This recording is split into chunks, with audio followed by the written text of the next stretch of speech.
So I just read Hosea chapter 2, and it says, Israel punished and restored. Now I'm going to break this down as I go because I was screaming on the inside. I was screaming, y'all. So it says, this is 2 verse 1. It says, rebuke your mother, rebuke her, for she is not my wife. Now this is God speaking, the Lord speaking. And I am not her husband. Let her remove the adulterous look from her face, and the unfaithfulness from between her breasts. Otherwise, I will strip her naked and make her as bare as on the day she was born. I will make her like a desert, turn her into a parched land, and slay her with thirst. Now, when he said make her like a desert and turn her into a parched land, I immediately thought about SpongeBob when he was in Sandy's tree dome and he was up there talking some, I don't need it, when he needed water. But I digress. Then it says, this is 4, I will not show my love to her children because they are children of adultery. Their mother has been unfaithful and has conceived them in disgrace.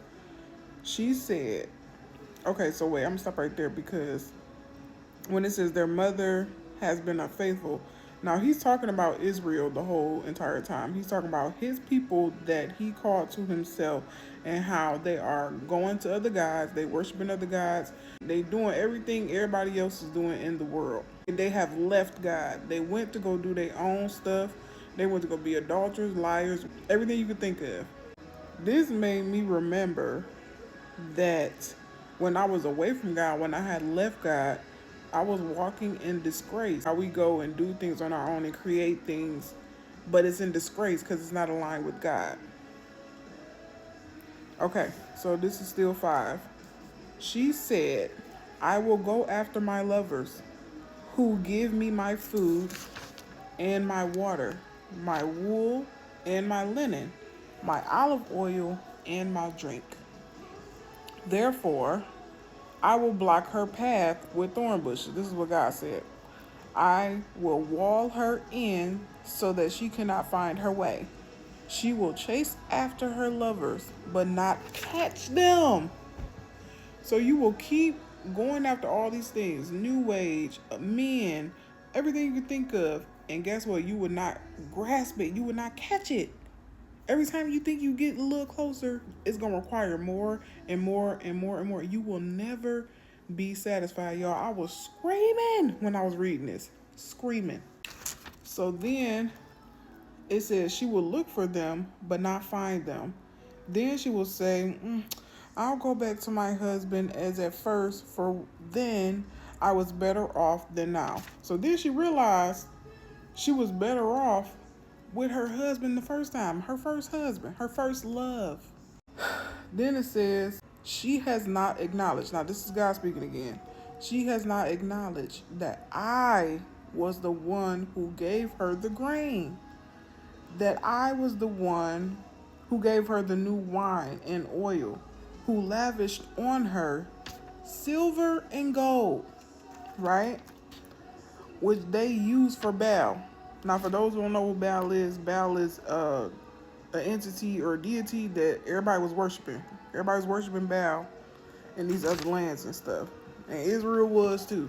Therefore, this is 9, I will take away my grain when it ripens, and my new wine when it is ready. I will take back my wool and my linen, intended to cover her naked body. So now I will expose her lewdness. That means show her the wrong that she was doing. Show her her sins, right? Before the eyes of her lovers. No one will take her out of my hands. I will stop all her celebrations, her yearly festivals, her new moons, her Sabbath days, all her appointed festivals. I will ruin her vines and her fig trees, which she said were her pay from her lovers. I will make them a thicket, and wild animals will devour them. I will punish her for the days she burned incense to the Baals. She decked herself with rings and jewelry and went after her lovers. but me she forgot, declares the Lord. So anything she got from her lovers, anything that was obtained when you turned your back on God, will be taken away, will be stripped from you.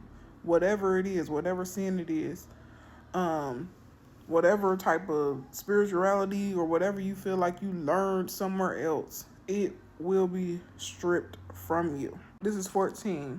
Therefore, I am now going to allure her. I will lead her into the wilderness and speak tenderly to her. There I will give her back her vineyards, and I will make the valley of Acre a door of hope. There she will respond as in the days of her youth, as in the days she came up out of Egypt. In that day, declares the Lord, you will call me my husband. You will no longer call me my master. So he was changing the relationship between them. Okay? This is next level relationship. This is no longer, oh God, he's just somebody up in the sky that don't care about me or don't love me. This is now, oh my goodness, like he's mine. Okay? No longer will their names be invoked. In that day, I will make a covenant for them with the beasts of the field, the birds in the sky, and the creatures that move along the ground. Bow and sword and battle I will abolish from the land, so that all may lie down in safety. I will betroth you to me forever. Okay, so he making us his bride forever. I will betroth you in righteousness and justice, in love and compassion. I will betroth you in faithfulness, and you will acknowledge the Lord.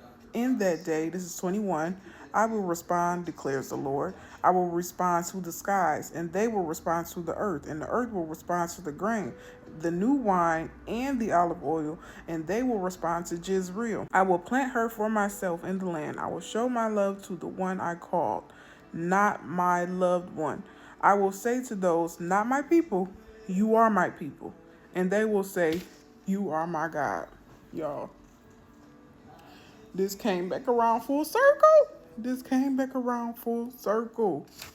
Like God clocked T, but he brought it back. Like they were punished, but then they was restored. Punished and then restored. But by them being punished, by them being stripped, by the Lord showing us our sin, he then turned around and brought us back to him. Not just back like how you were, brought us back new. And now we look at him different. And now we praise him differently. And now we love him differently. This was his plan all along, y'all. This was his plan all along. Like, I was tearing up when I was reading this because I'm like, the Lord loved me when I was a wretch. He loved me when I was a wretch. And I'm just so grateful. I'm so grateful. I'm so grateful that he came for me. And he took me in the wilderness and snatched me up, y'all. Snatched me up. I hope this helps somebody. I love y'all. To God be the glory.